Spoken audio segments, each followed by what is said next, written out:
Ang liblib na baryo sa kabundukan ng San Roque, may isang magsasakang kilala sa kanyang kasipagan at kabaitan, si Pedro. 26 anyos pa lamang si Pedro, ngunit halatang matanda na ang katawan sa hirap ng buhay. Batang-bata pa lamang siya nang pumanaw ang kanyang ama dahil sa isang trahedyang pagguho ng lupa habang nasa bukid. Simula noon, naging responsibilidad na niya ang pag-aalaga sa kanyang inang may sakit at ang pagpapanatili ng maliit nilang lupang sakahan. Maliit lamang ang kanilang taniman. 1 ektarya ng maisan at palayan ang kanilang sinasaka. Ngunit dahil sa madalas na tagtuyot at peste, bihira silang makaani ng sapat. Kung minsan ay kumakain na lamang sila ng lugaw sa tanghalian at asin sa hapunan. Ngunit hindi kailanman nawalan ng pag-asa si Pedro. Darating din ang panahon na uunlad din tayo, inay.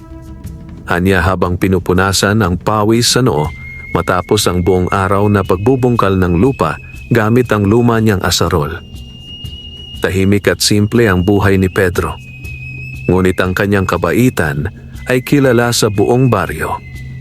Tuwing may nangangailangan, kahit kapos siya, nagbibigay siya ng tulong.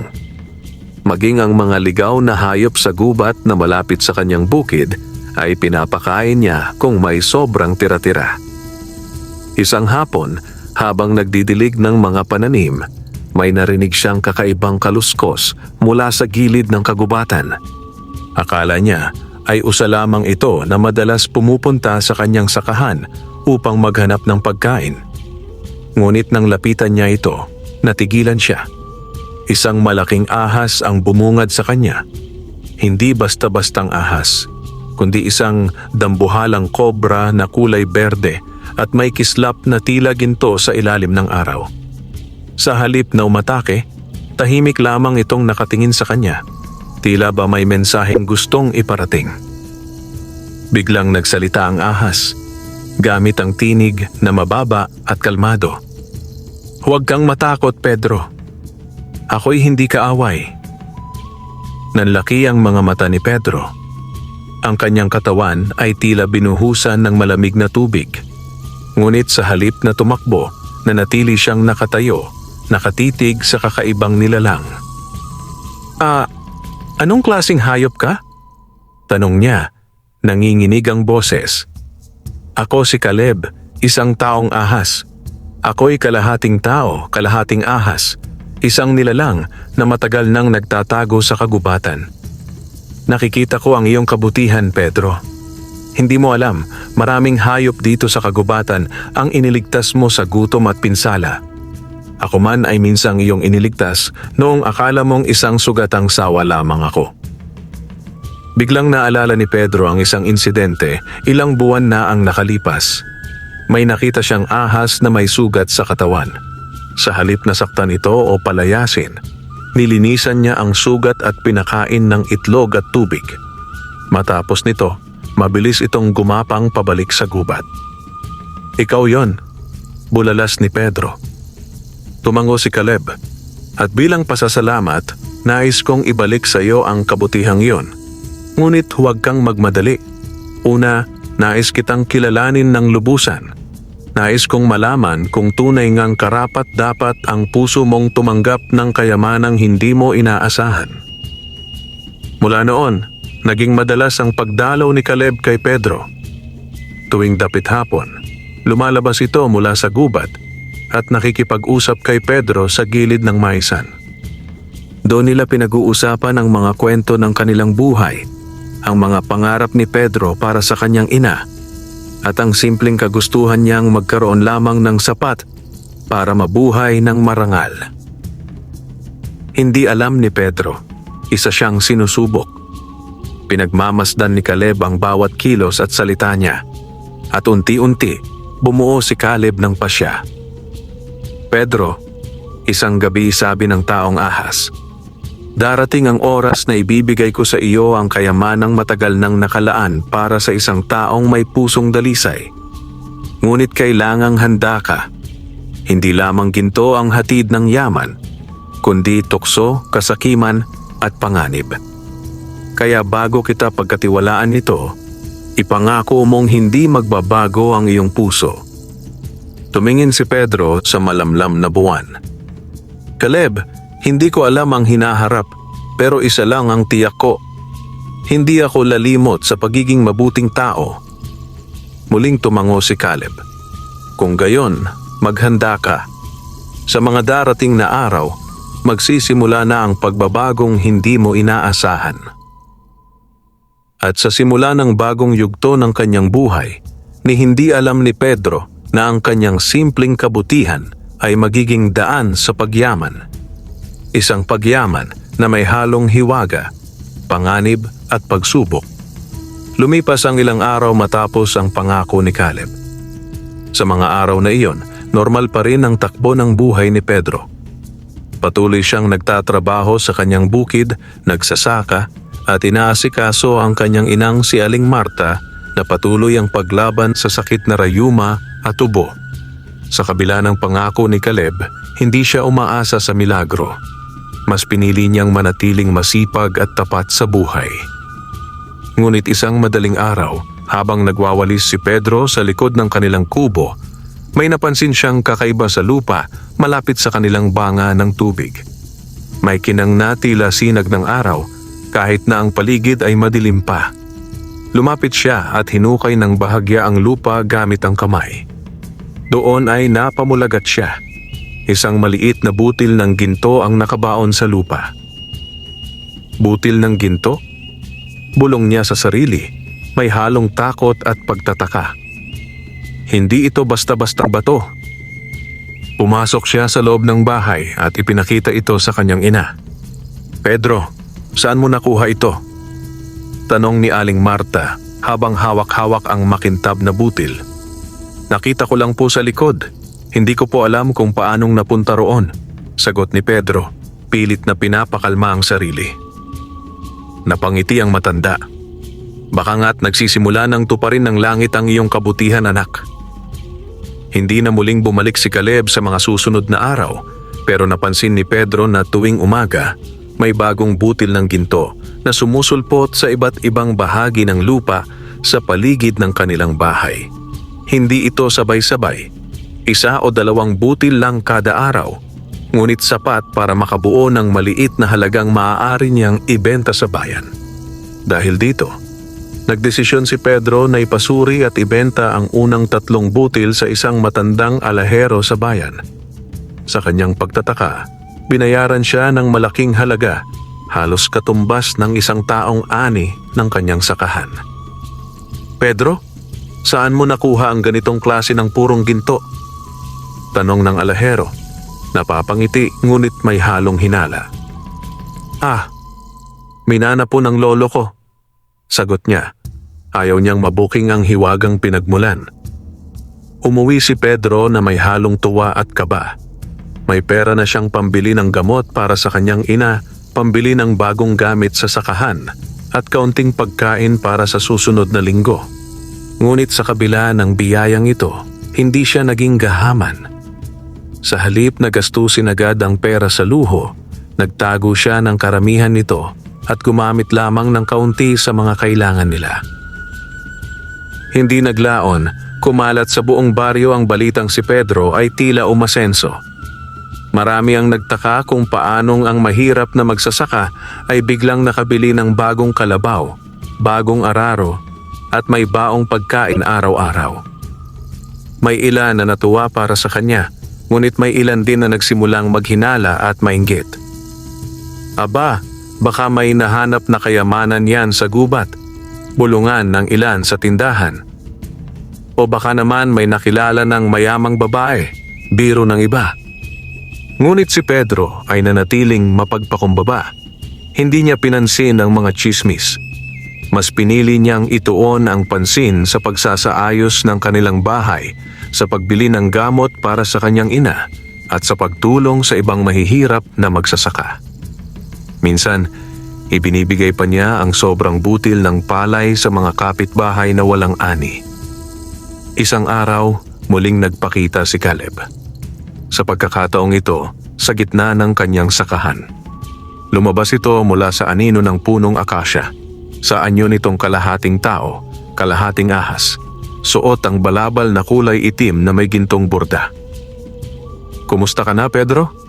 Bati ng taong ahas. "Caleb, ikaw pala," sabi ni Pedro, agad na lumapit. "Maraming salamat sa mga butil ng ginto. Sa tulong nun, nabili ko na po ng gamot si inay at hindi na kami nagugutom." "Mabuti. Ngunit tandaan mo, Pedro, ang yaman ay biyaya, ngunit maaari rin itong maging sumpa kung hindi mo gagamitin sa tama. Kaya ako'y nagbabantay mula sa malayo at napansin ko, hindi ka nagbabago. Ang puso mo'y nananatiling dalisay. Pinapangako ko sa iyo, Caleb, na hindi ko kailanman gagamitin sa masama ang mga biyayang ito." Seryosong sagot ni Pedro. Muling tumango si Caleb. "Simula bukas, hindi na butil ng ginto ang matatanggap mo. May ipagkakatiwala akong mas malaking kayamanan. Ngunit kasabay nito ay darating din ang pagsubok sa iyong pagkatao. Maging handa ka." At sa isang iglap, naglaho si Caleb sa hangin. Kinabukasan, isang kakaibang kaganapan ang magbabago sa kapalaran ni Pedro. Isang natuklasan sa ilalim ng kanyang lupa na hindi lamang magpapayaman sa kanya, kundi maglalapit din sa kanya sa mga mata ng kasakiman at panganib. Madaling araw pa lamang ay gising na si Pedro. Hindi siya mapakali matapos ang huling paalala ni Caleb. Habang abala siya sa pagwawalis sa paligid ng kanilang maliit na bakuran, napansin niyang tila may bahagi ng lupa na bahagyang bumagsak o lumambot para bang may ilalim na walang laman. Napakagatlabi si Pedro. Kinuha niya ang kanyang lumang pala at dahan-dahang hinukay ang lugar. Ilang minuto pa lamang ang lumilipas ay tumambad sa kanya ang isang matigas na bagay, tila ba kahon. Pinagbuti niya ang paghuhukay at di nagtagal, buong-buo niyang nahukay ang isang lumang baul na gawa sa kahoy na may ukit ng mga ahas sa paligid. Hindi ito ordinaryong kahon, mukhang sinauna at may mahiwagang aura. Nang buksan niya ito, halos mabitawan niya ang takip sa gulat. Punong-puno ito ng iba't ibang anyo ng ginto, mga bar, barya, alahas, at mga antigong kagamitang yari sa purong ginto. May sulat sa loob ng kahon na nakasulat sa lumang wikang Tagalog, ngunit malinaw ang mensahe. Ang kayamanang ito ay nakalaan lamang sa pusong hindi sakim. Gamitin sa kabutihan at ito'y lalago. Gamitin sa kasamaan at ito'y magiging abo. Napaupo si Pedro sa gilid ng kahon, hindi makapaniwala sa kanyang natagpuan. Hindi lang ito kayamanang pansamantala, ito ay maaaring magbago ng buong buhay niya. Ngunit mas lalong nanumbalik ang mga salita ni Caleb. Darating ang pagsubok. Kinabukasan, maingat na itinago ni Pedro ang kayamanan sa ilalim ng kanilang bahay. Hindi niya agad ginastos ito. Sa halip, ginamit muna niya ang isang bahagi ng kanyang pera mula sa ginto para ipagawa ang kanilang bahay. Itinayo niya ito mula sa lumang kubo patungo sa matibay na bahay na yari sa semento at kahoy. Hindi marangya ngunit maayos, matatag at kaaya-aya sa mata. Hindi rin nakaligtas sa mata ng kanyang mga kapitbahay ang biglaang pagbabago sa kanyang pamumuhay. "Aba Pedro, napapansin ko, parang may minahan ka na yata." Biro ng isang matandang magsasaka. "Napakayaman mo na Pedro, pautang naman." Singit ng isa. Hindi na rin bago kay Pedro ang mga ganitong salita.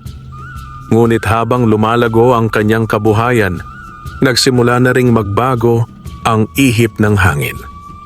Sa unang pagkakataon, may mga taong hindi lamang naiinggit sa kanya, may ilan na tila may balak na masama. Sa kabilang baryo, may isang lalaking kilala bilang si Teban, isang tusong mangangalakal na mapagbalat kayo at sakim sa pera. Narinig niya ang balita tungkol kay Pedro mula sa isang tsismosa sa palengke. "Hindi ako naniniwalang basta na lang yumaman ng batang yon. Baka may tinatagong kayamanan. Kapag ako'y nakatiyak kung nasaan, sa akin yon mapupunta. Sambit ni Teban sa sarili. Habang si Pedro ay patuloy na gumagawa ng kabutihan, tinutulungan ang mga batang walang pambili ng gamit sa eskwela, nagbibigay ng libreng bigas sa mga pamilyang walang ani at nagpapagawa ng kalsada papunta sa mga bukirin. Dahan-dahan ding bumabalot ang panganib sa paligid niya. Isang gabi, habang siya'y natutulog, may narinig siyang kaluskos sa labas. Tahimik siyang bumangon at kinuha ang kanyang itak. Nang sumilip siya sa bintana, may nakita siyang mga aninong gumagalaw sa paligid ng kanilang bahay. Isa sa mga aninong yon ay si Teban, kasama ang 2 tauhan. May hawak silang mga pala, tila ba may hinahanap. Hindi alam ni Pedro kung paano sila nalaman ang tungkol sa kanyang tagong kayamanan, ngunit malinaw, hindi naligtas ang kanyang tahimik na buhay. Kinabukasan, muling nagpakita si Caleb sa kanyang bukid. "Nararamdaman ko ang kasakiman sa paligid mo, Pedro," sabi ni Caleb na tila mas seryoso ngayon. "May mga taong nais kunin ang hindi para sa kanila," sagot ni Pedro. "Hindi ko po alam kung anong gagawin ko.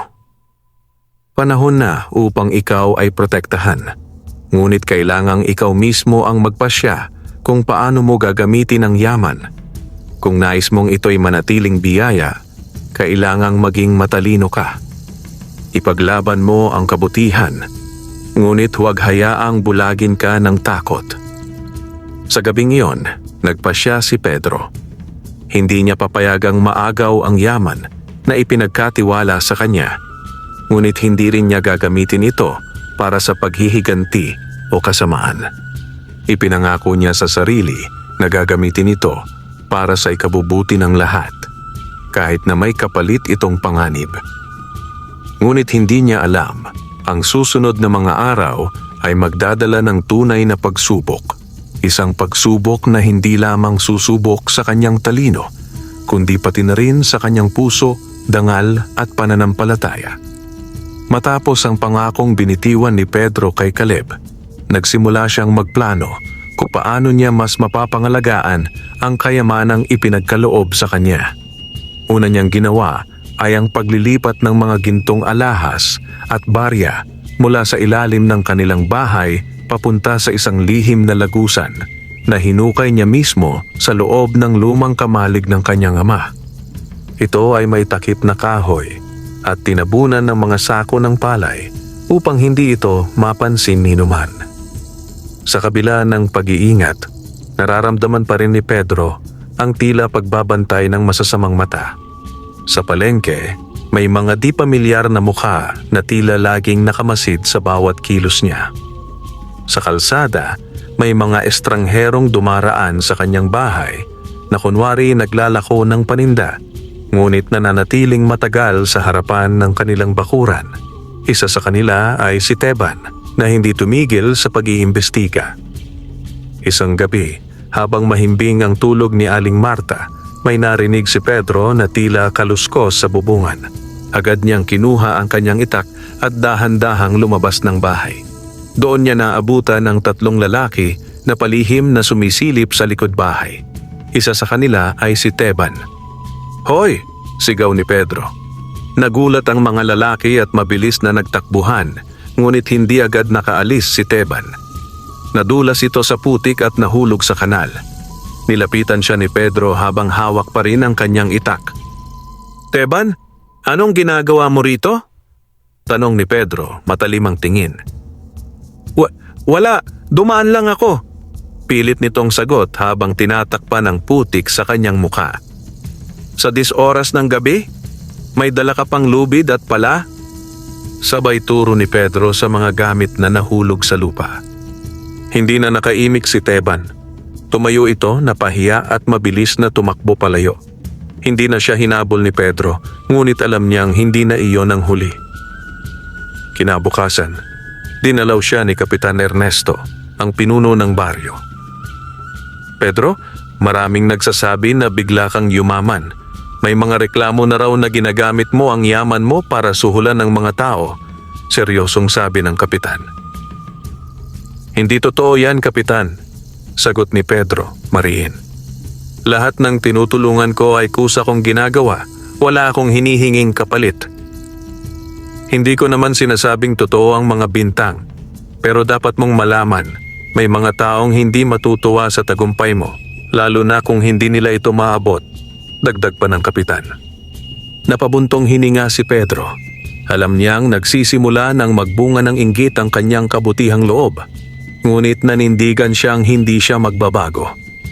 Sa halip na matakot, sinimulan niyang ilapit ang sarili sa komunidad. Nagpatayo siya ng maliit na pasilong sa bukid na maaaring pagtaguan ng mga magsasaka tuwing umuulan. Naglagay siya ng libreng poso sa gilid ng kanyang bahay na maaaring gamitin ng sinuman. Nagtayo rin siya ng paaralang kubo para sa mga batang hindi makapasok sa bayan. Dito na siya muling pinuntahan ni Caleb. Pedro, nagugustuhan ko ang iyong ginagawa, wika ni Caleb habang nakatayo sa lilim ng punong saging. Ngunit babala, darating na ang isang pagsubok na hindi lang lakas ng loob ang kailangan kundi tapang ng puso. Ano pong klaseng pagsubok? Tanong ni Pedro. May isang makapangyarihang mangkukulam na matagal ng sakim sa yaman. Matagal ka na niyang pinagmamasdan. Gusto niyang mapasa kanya ang iyong ginto, hindi dahil sa pangangailangan, kundi sa kasakiman. Kilala siya bilang Aling Orasya. Nabahala si Pedro. Ang pangalang iyon ay parang isang alamat sa kanilang lugar. Isang matandang babae na hindi tumatanda, naninirahan sa kabilang bundok, at sinasabing may kapangyarihang bumaligtad ng swerte ng sinuman. Anong dapat kong gawin? Tanong niya kay Caleb. Panatilihin mong matatag ang iyong puso. Hindi lahat ng laban ay gamit ang sandata. Minsan, ang tunay na panalo ay nasa tibay ng pagkatao. At gaya ng dati, naglaho si Caleb sa hangin. Kinabukasan, may isang matandang babae na dumating sa kanyang bahay. May suot itong itim na belo at may dalang tungkod na may palamuting bungo ng hayop. Tumitig ito kay Pedro ng matalim. Ikaw ba si Pedro? Mahinang tanong nito, ngunit puno ng awtoridad. Opo, ako po, sagot niya. Mag-ingat ka, hiho. Minsan, ang ginto ay hindi mo inaakala ay may kapalit na kaluluwa. At saka ito lumakad palayo. Iniwan si Pedro na may katanungan sa kanyang isipan at kaba sa kanyang dibdib. Tila lumalapit na ang panganib. At sa kanyang puso, alam niyang ang unang tunay na pagsubok ay nagsisimula na. Lumipas ang mga araw, ngunit nanatiling sariwa sa isipan ni Pedro ang babala ni Caleb at ang pagdating ng matandang babaeng may kakaibang presensya. Mula noon, nagsimula nang makaranas si Pedro ng sunod-sunod na kababalaghan sa paligid ng kanyang tahanan at sakahan. Isang gabi, habang binibilang niya ang ilang butil ng ginto na balak niyang ipagpalit para sa binhi ng mais at bigas, biglang namatay ang ilawan sa loob ng bahay. Pagkatapos ay narinig niya ang ungol ng mga hayop sa kulungan. Tila ba may kinatatakutan ng mga ito. Tumakbo siya palabas, dala ang kanyang itak at lampara. Paglabas niya, nanlaki ang kanyang mga mata. Ang mga tanim sa paligid ay biglang nalanta. Ang mga punong dating luntian ay tila ba natuyuan sa loob lang ng isang gabi. Ang balon na pinagawa niya ay naglabas ng putik na parang dugo, at ang hangin ay naging malamig at mabigat sa dibdib. Sa gitna ng kanyang paningin ay lumitaw ang isang figura, si Aling Orasya. Ngunit ngayon, wala na ang anyo nitong payapang matanda. Sa halip, isa na siyang nilalang na tila tagapagbantay ng kadiliman. Mahaba ang kanyang buhok, abuhin ang balat, may mga itim na mata at may usok na lumalabas sa kanyang bibig tuwing siya'y nagsasalita. Pedro, anang mangkukulam, hindi mo pa ba nauunawaan? Ang ginto ay hindi para sa gaya mo. Hindi ito para sa mga taong busilak ang loob. Ito ay kayamanan ng may kapangyarihan, ng may lakas. Ibigay mo sa akin ang iyong baul ng ginto at palalayain kita mula sa sumpa. Ngunit matatag ang sagot ni Pedro. Ang yaman ay hindi para sa sakim. Hindi mo ito karapatan. Matahimik si Horacia, ngunit ang lupa ay biglang lumindol. Isa-isa, ang mga bato sa paligid ay nagsimula ng lumipad sa ere. Pati ang mga sako ng palay sa kanyang kamalig ay lumutang at sumabog na parang may puwersang hindi makatao. Ngunit sa gitna ng kaguluhan, biglang may liwanag na lumitaw mula sa likod ng mga palayan. Isang anyong hugis ahas na may gintong mata. Lumapit ito at muli ay nagpakita si Caleb na ngayon ay tila mas malakas at mas maliwanag ang aura kaysa dati. Horacia, anya, huminto ka na. Ang kayamanang ito ay hindi mo maaaring angkinin. Itinakda na ito sa isang taong may pusong dalisay. Huwag mong subukang baligtarin ang itinadhanang kabutihan. Caleb, sagot ni Horacia, napangisi, huwag mong ipagyabang ang karunungan mo. Bawat puso ay nasusubok. Kahit si Pedro, isang araw ay bibigay rin sa tukso. Hindi sumagot si Pedro, ngunit tumayo siyang matatag. Tumapak siya sa putik na dating balon at itinuro si Horacia. Hindi mo ako kayang takutin. Hindi kayamanan ang dahilan ng aking paninindigan. Ito'y dangal, pagmamahal sa ina ko, at kabutihang dapat kong ibalik sa mundo. Nagningning ang anyo ni Caleb at sa isang iglap, isang liwanag ang bumalot sa buong sakahan. Napasigaw si Horacia habang siya'y nilalamon ng liwanag hanggang siya'y tuluyang nawala. Ang malamig na hangin ay biglang nawala. Ang mga tanim ay unti-unting nanumbalik sa sigla at ang tubig sa balon ay muling luminaw. Lumapit si Caleb kay Pedro. Napatunayan mong higit ka pa sa isang taong may mabuting puso. Kaya ngayon, Pedro, nais kong ibigay sa iyo ang tunay na biyaya ng gintong ito. Itinaas ni Caleb ang isang kamay at mula sa baul ay lumitaw ang isang gintong punla. Isang maliit na buto na kuminang sa liwanag ng buwan. Ang punlang ito ay may kapangyarihang hindi basta-basta. Kapag itinanim mo ito, lalago ang isang puno na hindi nauubusan ng bunga, mga bunga ng ginto. Ngunit ito ay mabubuhay lamang kung ang paligid nito ay pinamumunuan ng kabutihan. Napaluha si Pedro. Salamat, Caleb. Hindi ko po ito sasayangin. Tandaan mo, Pedro, hindi sa laki ng kayamanan nasusukat ang dangal ng tao, kundi sa kung paano niya ito ginagamit.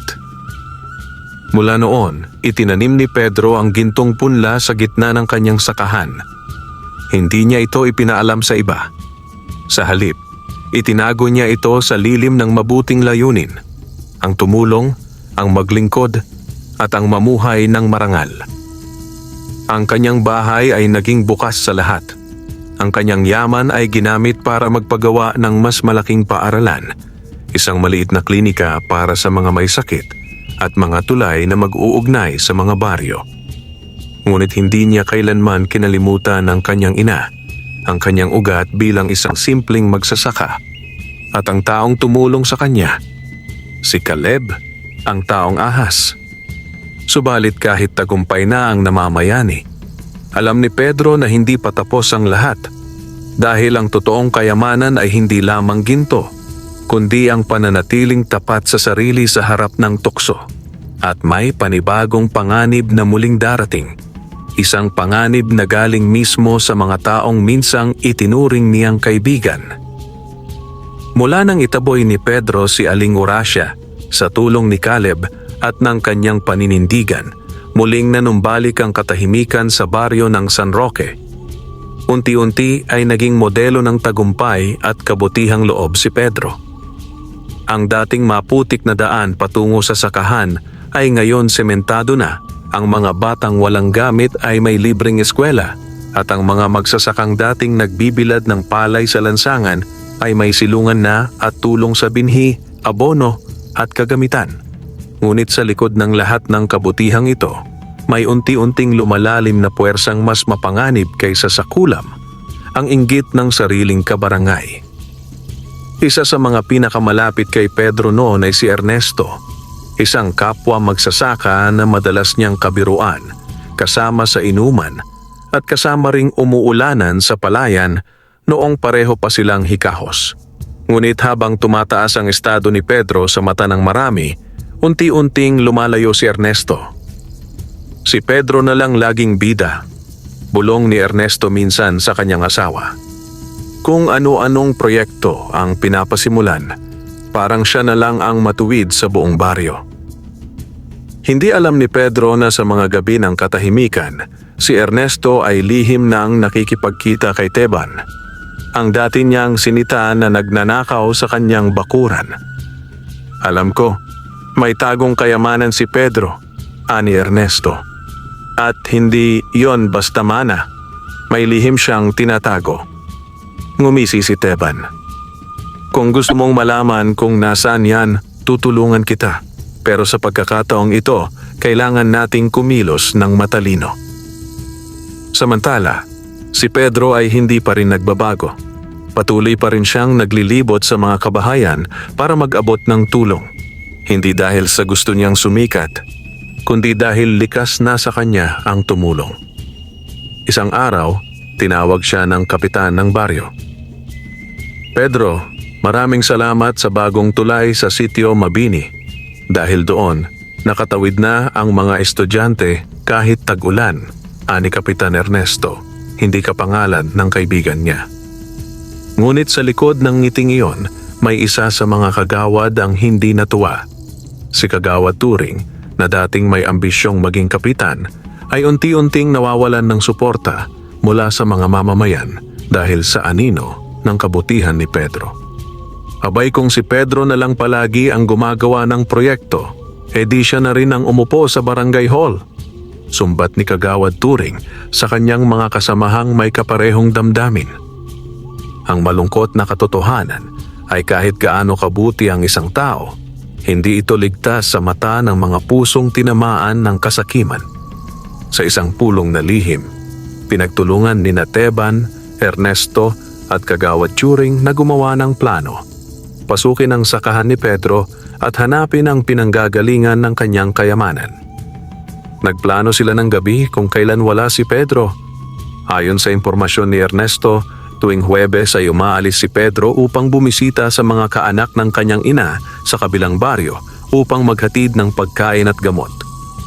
Iyon ang napiling araw ng kanilang kilos. Hindi alam ng tatlo, may matalinong tagapagbantay si Pedro. Ang punlang ginto na itinanim niya sa gitna ng kanyang sakahan, na ngayon ay naging isang matayog at mahiwagang puno. Bagamat hindi pa ito namumunga, ang liwanag nitong ginto ay tila buhay at nagbabantay sa kanyang kapaligiran. Dumating ang gabi ng Huwebes. Habang wala si Pedro, palihim na pumasok sa bakura ng tatlo. Sa una, wala silang makitang kakaiba. Tahimik ang paligid at ang buwan ay natatakpan ng ulap. Doon tayo sa kamalig, bulong ni Ernesto. Sa ilalim niyan siya unang naghukay. Ngunit paglapit nila sa puno sa gitna ng sakahan, biglang lumakas ang hangin. Umuugong ito na para bang may bumubulong mula sa kalikasan mismo. Bakit parang malamig na mainit? Tanong ni Turing. Pawis na pawis kahit gabi. Paglapit nila sa mismong puno, biglang nagliyab ang mga ugat nito. Hindi ordinaryong apoy. Ito'y gintong liwanag na parang nabubuhay. Napatras ang tatlo. Umaapoy ang puno, sigaw ni Teban. Mula sa liwanag, lumabas ang anino ni Caleb. Sa pagkakataong ito, ang anyo niya ay hindi lamang kalahating tao, kalahating ahas, kundi may kasamang gintong baluti at sa kanyang likuran ay tila may mahahabang aninong galamay. Mga sakim, ani Caleb. Ang yaman ay hindi para sa mga pusong puno ng inggit. Sa bawat hakbang ninyo papalapit sa kayamanang hindi sa inyo, pinapalapit ninyo ang sarili nyo sa kapahamakan. Nanginig sa takot ang tatlo.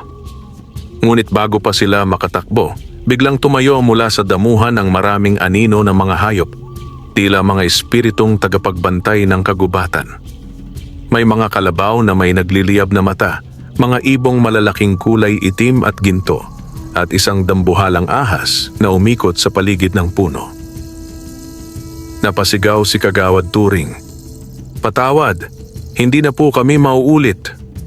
Ngunit walang salita ang sapat upang mapawi ang batas ng kalikasan at ng mahiwagang kayamanang hindi dapat inaangkin.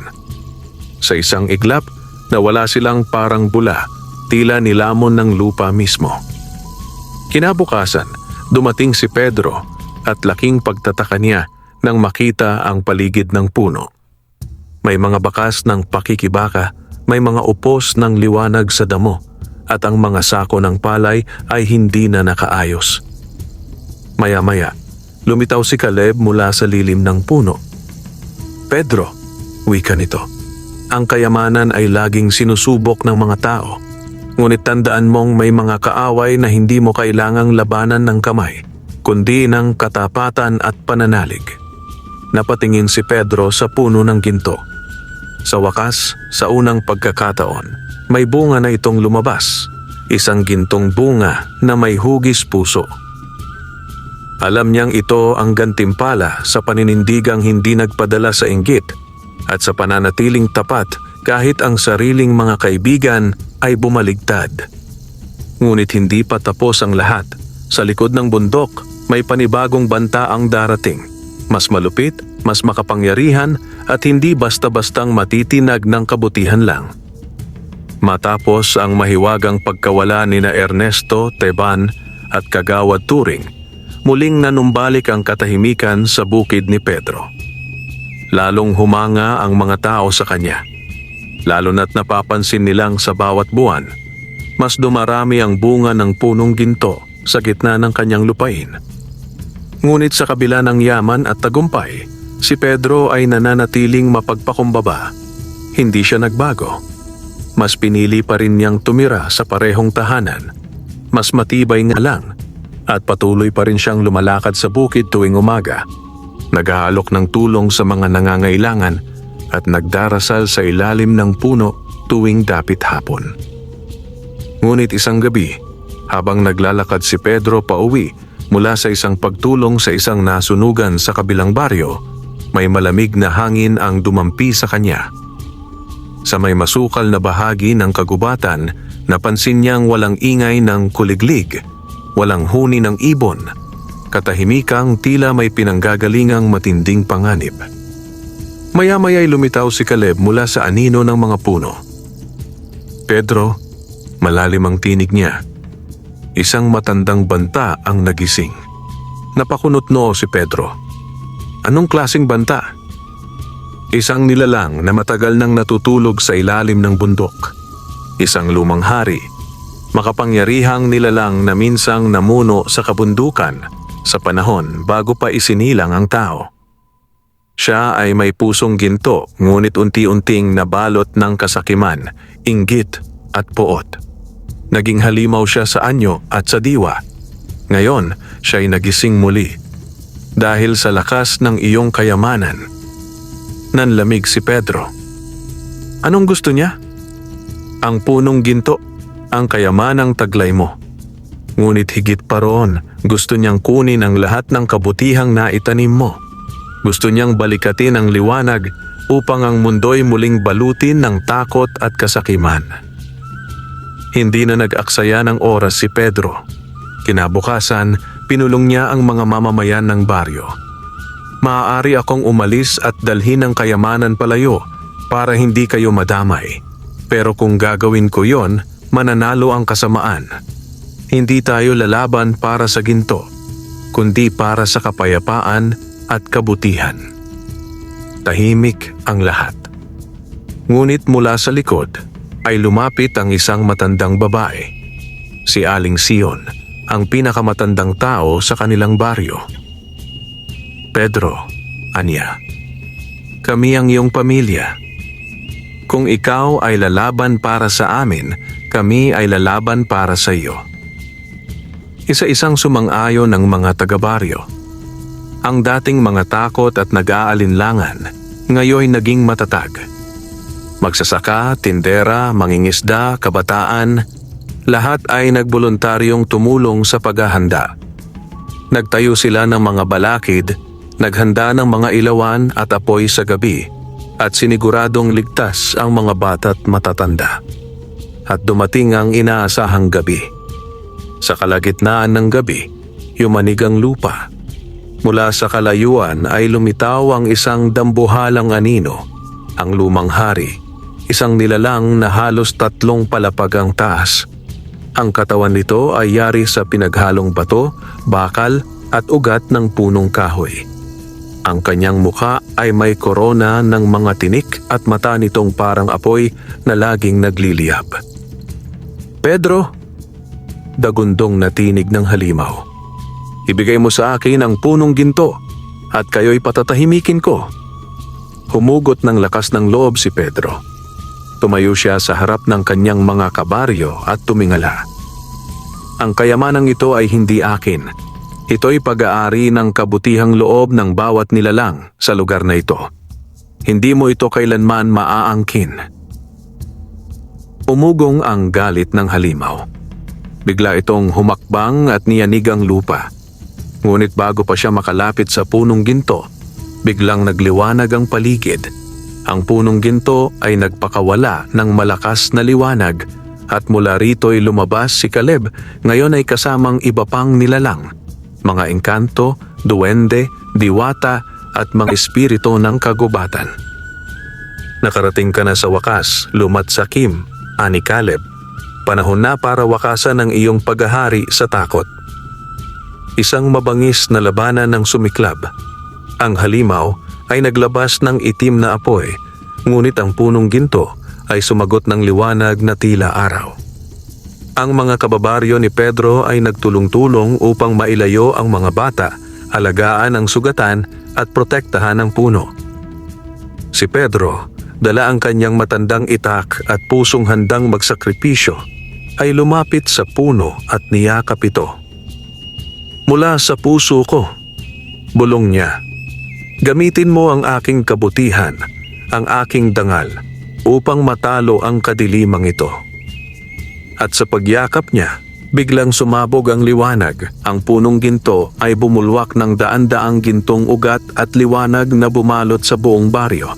Tinamaan ng liwanag ang lumang hari at unti-unti itong nagnilaho, hindi dahil sa puwersa, kundi dahil sa liwanag ng puso ni Pedro. Matapos ang labanan, muling bumalik ang katahimikan. Ang mga kababaryo ni Pedro ay napaiyak sa galak dahil sa wakas, ang banta ay wala na. Lumapit si Caleb kay Pedro. "Ikaw na ngayon ang bagong tagapangalaga ng kayamanang ito, hindi na bilang gantimpala sa kabutihan mo, kundi bilang tagapagdala ng liwanag sa panahon ng kadiliman." Muling yumuko si Pedro, hindi bilang isang taong may kayamanan, kundi bilang isang magsasakang tapat at busilak ang puso. Lumipas ang mga linggo mula nang talunin ni Pedro, Caleb at ng buong baryo ang makapangyarihang lumang hari. Sa araw ng kanilang tagumpay, bumalik ang sigla sa buong San Roque. Mas sariwa ang hangin, mas lunti ang mga bukirin at mas payapa ang bawat gabi. Ngunit higit sa lahat, mas naging matibay ang pagkakaisa ng mga tao. Ang punong ginto sa gitna ng bukid ni Pedro ay tuluyan na namulaklak ng maraming gintong bunga. Hindi ito basta kayamanang maaaring ibenta, kundi bunga ng kabutihan, pag-ibig, sakripisyo at dangal. At sa bawat paghinog ng isang bunga, may kapalit itong isang himala. Isang may sakit ang gumagaling, isang mahirap ang nagkakaroon ng kabuhayan, isang nawawala ang muling nakakabalik sa pamilya. Dahil dito, hindi na naging lihim ang punong ginto, ngunit hindi rin ito ginawang sentro ng pagsamba o pagkakamkam. Ang bawat bunga ay may sariling isip. Pumababa lamang ito mula sa sanga kung alam nitong ang humahawak ay may pusong dalisay. Dumagsa ang mga tao mula sa iba't ibang lugar, hindi para magnakaw ng ginto, kundi para humugot ng pag-asa. May mga lumapit na nagbago ang buhay, at sa tuwing may isang taong natutulungan, mas lalong lumalaki ang liwanag ng punong ginto. Minsan, habang nakaupo si Pedro sa lilim ng puno, muling lumitaw si Caleb. Ngunit sa pagkakataong ito, hindi na kalahating ahas ang anyo niya. Isa na siyang ganap na tao. May mainit ng ngiti, may mata ng karunungan, at may puso ng kapayapaan. Pedro, ani Caleb, ang sumpa sa lahi ko ay tuluyan ng napawi dahil sa iyo. Nagulat si Pedro. Sumpa? Oo, sagot ni Caleb. Ako ay mula sa lahi ng mga nilalang na isinumpa noong unang panahon. Dahil sa kasakiman ng aming ninuno, pinilit naming angkinin ang gintong kayamanan ng kalikasan. Bilang parusa, naging kalahating ahas kami, hanggang sa may isang tao, gaya mo, ang muling nagpatunay na may mga puso pa rin kayang igalang at pangalagaan ang tunay na yaman. Napaluha si Pedro sa sinabi ni Caleb. Hindi dahil sa ginto, kundi dahil sa bigat ng tiwalang ipinagkaloob sa kanya. Hindi ako bayani, wika ni Pedro. Ako'y isang magsasaka lang. Ngumiti si Caleb. At iyan ang dahilan kung bakit ikaw ang karapat-dapat. Sa mga sumunod na taon, patuloy na lumago ang baryo ng San Roque. Ang dating baryo ng mga tahimik na magsasaka ay naging bukirin ng pag-asa at kabutihan. Walang sino man ang ginawang mas mataas kaysa sa iba at lahat ay nagtutulungan. Hindi umikot ang mundo sa ginto, kundi sa gintong puso ng bawat isa. Dumating din ang panahon na si Pedro ay tumanda. Ang kanyang buhok ay naging pilak, ngunit ang kanyang mata ay nanatiling maliwanag. Araw-araw, pumupunta pa rin siya sa puno upang magdasal, magmasid at magpakumbaba. Hanggang sa isang dapit hapon, sa lilim ng punong ginto, habang hawak ang kanyang lumang itak at may ngiti sa labi, dahan-dahang ipinikit ni Pedro ang kanyang mata. Wala siyang sakit, wala siyang hiling, tanging kapayapaan sa puso. At sa oras ng kanyang pamamahinga, isang huling gintong bunga ang nahulog mula sa sanga ng puno. Ito ay lumapit sa kanyang dibdib at lumiwanag ng matindi, parang isang bituin sa lupa. Pagkatapos noon, naglaho ang bunga, ngunit sa mismong lugar kung saan siya inilibing, tumubo ang isa pang puno, hindi ginto, kundi puno ng mga bulaklak na tila apoy sa liwanag, sumasayaw sa hangin at may halimuyak ng kaluluwa ng isang magsasakang naging alamat. Sa ilalim ng punong iyon, may nakaukit sa bato. Dito nakahimlay si Pedro, isang simpleng tao, ngunit ginintuang puso ang nagligtas sa mundo. Wakas,